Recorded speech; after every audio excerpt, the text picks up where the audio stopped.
Welcome back from that commercial break. I believe that those that have been a part of the first segment, you must have had so much about augmented and virtual reality. We have talked about how we can leverage the two technologies into the education sector. How do we change and revolutionize the learning experience for our learners and students across Uganda? But of course, we had from our experts, they even said that it's no longer about the domestic Uganda, but it's also international. They're looking at how best they can expand these technologies to also our neighboring countries. So the issue is that they will be bringing in these technologies for those that are doing science, engineering, math, and even innovations and technology as well. Those in universities, schools, and also all these levels of education. We believe that, of course, the Uganda Institute of Information and Communication Technology is bringing in a very huge project that is going to change the entire space and landscape of education. Now, we want to shift the mindset from education to marketing. How do we also use such breakthrough technologies into the marketing campaign? We know that you have your business, we know that you have your small, medium enterprises, but you have been looking for ways of how you can expand your business. You have been looking for ways of how you can use such technologies to market your business, to also, put your products and services out there for people to understand exactly what you're dealing with. But now I have also different experts that are going to explain to us how do we use AI, how do we use virtual reality to also, have a clear marketing campaign for your products and services. Now with me is Twesigye Duncan. Thank you so much for being a part of this program, and also Charles, who are also going to give us, different insights, different perspectives on what needs to be done when it comes to, involvement of such technologies in the marketing campaign. But of course, I also have Edison still with me to still give me those, deeper understandings of what it means to be a part of virtual reality conversations. So Edison, thank you so much for sticking with me when it comes to this conversation. So I'll start with Twesigye Duncan. I know that you are very good at, of course, when it comes to virtual reality, you have a very vast knowledge when it comes to artificial intelligence. So Duncan, I want to understand, even for the purposes of people who are, of course, watching us tonight, how do we leverage on AI into the marketing campaign space? I'm glad to be here. Thank you so much. The audience out there, I'm so happy to share with you this powerful insights. Number one, we need to understand what's augmented reality, what's AI, and we need to understand what's campaign, what's marketing. So once we know those key definitions, then we'll be able to come up with the advantages of these powerful emerging tools. I'm going to start with a case study. There is a research that has been published that until people evolve and adopt a new technology, it is hard, it's really hard for them to get to the next phase of development. So let's start with what's artificial intelligence. Artificial intelligence are these machines that are capable of performing near to human tasks that can be completed by the human intelligence. So artificial intelligence, just take it that it's something that is capable of creating that usual task that you usually do with your human intelligence and perform it either better, depending on how you use it. Then augmented reality is an evolving technology, and it has a broad definition, but one of the basic definition is simply overlaying virtual media on a physical environment. That is augmented reality. So now, when it comes to marketing, marketing is a science of selling an idea, a product, or service to a target consumer-based audience. So now, how do you merge all these two? Getting artificial intelligence, it can be either a program, a system that is capable of performing this task at a faster pace than a human being, or it is capable of even thinking and even providing better insights. So how do you leverage this system, and how do you leverage this technology of augmented reality, of laying a virtual information or virtual media on already existing product. Let me give an example of, let's say it's a bottle of Coca-Cola. In the next coming decade, we will see Coca-Cola is able to now make the experience that you see on TV, but also be able now to start seeing it right in front of your bottle with your phone.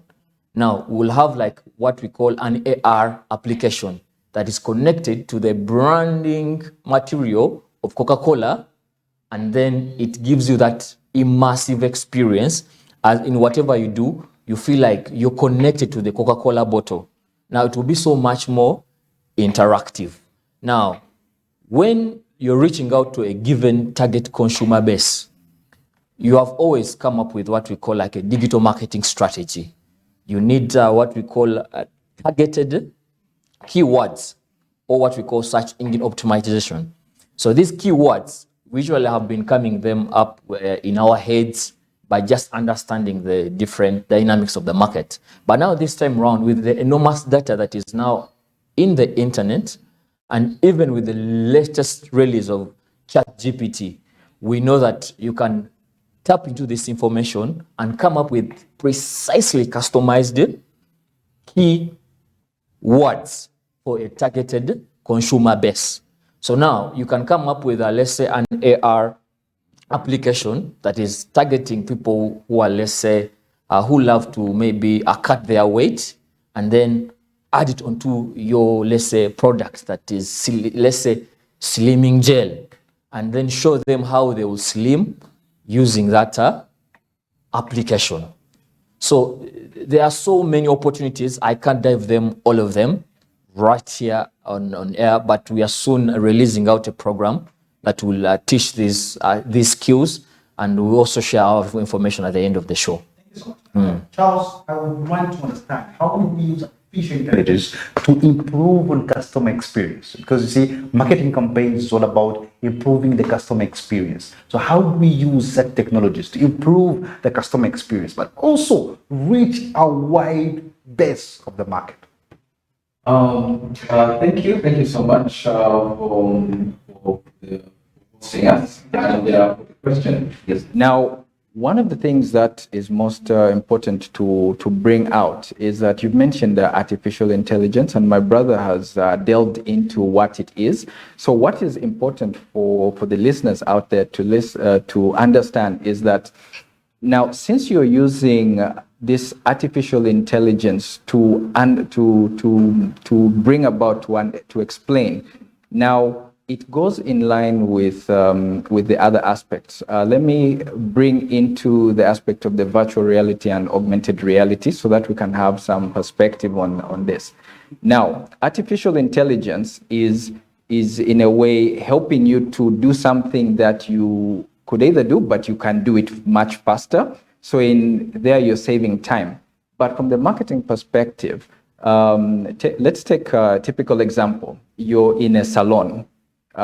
This is a wananchi typical example of somebody who doesn't use computers, but wants to illustrate how a particular hairstyle can look like. Now, she can type into one of these popular platforms like ChatGPT, and then ask a question such as, how would a brown person, what hairstyles would look great on a brown person? So then the artificial intelligence will help generate very many options and of the different hairstyles. So you can imagine, I don't know much about hairstyles, but if I type that into one of these artificial applications, these AI applications, it will bring me different options. And for a salon owner, that can mean the difference between giving correct advice and you can imagine the implications of that. Now, when you bring it to now the augmented reality, now the AI has told you maybe a long hairstyle with a particular braid style would work best on a brown person. Now, the augmented reality can help take a picture using your ordinary phone. A very good example is Snapchat. So you take, and then what we call the filters. This is augmented reality in action. So now in an applied environment, as we even teach our students, take the picture, then now start to alternate between different examples. So you can switch hairstyles and then see, did the AI show you exactly what can work, or is it far-fetched? So now where we can go further with this is that instead of using a pre-built app, which is simply for entertainment purposes, we have innovators, like we have the National Innovation Hub located at UICT. Now we have innovators who are coming up with apps, which we do train and use because this is applied ICT. So they come up with these apps, which can now start to show you where you can actually, how you can use this for a salon owner. And it doesn't just stop there. There's an architect. If you're somebody who has never sold a design and you're an architect, augmented reality and virtual reality are tools which can help illustrate this. Case in point, you have architects who showcase on their WhatsApp statuses what they have designed on an application. So you visually see. So to answer your question, now AI is only one part of the puzzle. It helps you fill in what you may not be able to express very well, but it also takes you to another level. Then when you add it to the other two tools, virtual reality and augmented reality, now you have very, very powerful tools which help solve a real economic challenge. So that is what the power is, and that is where we are going. This is applied ICT. Yeah, for me, as an educationist, I want to use AI incorporated with these AR and VR technologies to show like how a student, for example, can have an experience of a classroom environment where he or she is learning a new concept, but in absence of a physical teacher. So you can have an AI guide incorporated into VR. So so the student is able to get immersed into an environment that doesn't have a physical teacher, but there is an AI guide that is telling them how, for example, to disassemble an engine and then later on reassemble it, and then also identifying different components of the engine and so on, in the absence of a physical teacher. So a student can easily have an experience and actually gain skills out of such kind of lesson. I agree with you. Thank you so There's much. something that is on my mind, maybe something that I'll just post to more because I see time is against us. But I want to understand, what are those ethical considerations? Okay? Ethical considerations that we should take into account as we are using AI, as we are using augmented reality and virtual reality. We need to understand. I'll start from here and then conclude with Charles. Yeah, thank you so much. Of course, these technologies, as they are used, they generate lots of data. And this data, of course, about people.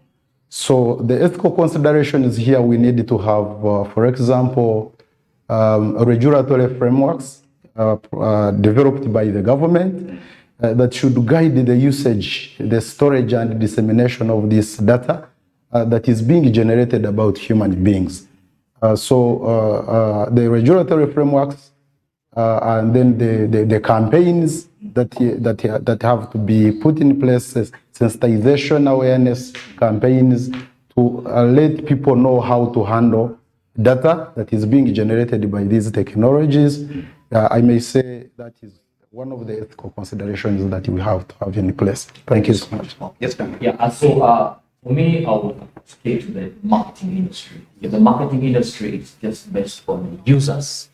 Who are my users? It means you're collecting data. So there is a need for a whole guideline on how the data you're collecting from them. Because with VR, there is enormous data being collected from the sensors on the VR, either headset or head mount devices. And even the data that is stored from your digital twin, your personal digital avatar that is either in the Google Cloud or other cloud services. So there is what they call the IEEE standards for an ethically aligned metaverse or a digital environment. So we are seeing that before we deploy these virtual Would you objects, send your we need to kids to consider, this number one, metaverse school? the ethical guidelines. There need to be a standard on what is the quality of the information that should be shared in this environment. What policy should guide child protection? How do avoid this kind of content to be consumed by this kind of middle age group? Like all these need to be considered, and also need to consider what are the standards for someone to be qualified, someone to call like I am a virtual reality content creator. So there are so many standards, but we can look into like three basics. One, there is what they call the IEEE P1, it's 700 TM, and there's what called the IEEE 284 standard. Basically, there are standards governing on how we're going to use these powerful technologies in the virtual environment. Now, for the marketer or an enthusiast who is just starting a career, or let's say a brand, consideration number one, it is, if I'm deploying this technology, you need to ask, am I ready for this digital transformation journey? Am I licensed to deploy this for a global audience? There's what they call the Open Metaverse Forum. It's like a standard that is concerned with virtual reality. There are other forums that are coming up that are concerned with deploying this content in the virtual spaces. So there is a huge standard that is being developed right now to ethically deploy these technologies in use. So for AI, there is a whole discussion that is really happening. Yes. Yeah. Thank you, Duncan. Let me just. Yes, thank you. Duncan has elaborated quite well. Yeah. But one aspect that I would like to bring forth is the aspect of accuracy of data. Whilst you have these platforms being so powerful, they are based on existing data. So now what does that mean? Like to bring this out very well, let's take an example of Google. If you try to Google out something, what you will get is largely dependent on the pre-existing information on the internet. So what we have today is that America, for instance, is leading in terms of data on the internet. So much of the findings you will get are based on what's in America. So we should be very, very conscious about the data which we get from it. So let's interpret it and use it in the context of Uganda. Thank you so much, Charles. Now, for the purpose of time, gentlemen, I would like to thank you so much for being a part of this conversation. I highly appreciate you. I know you have so much to say to my audience, but this is just the beginning, okay? So for purpose of my audience, thank you so much for being a part of the Smart Tech Show. We love you. Thank you so much. And always tune in every Thursday, 8 p.m. for more information on technology. Thank you and have a good night.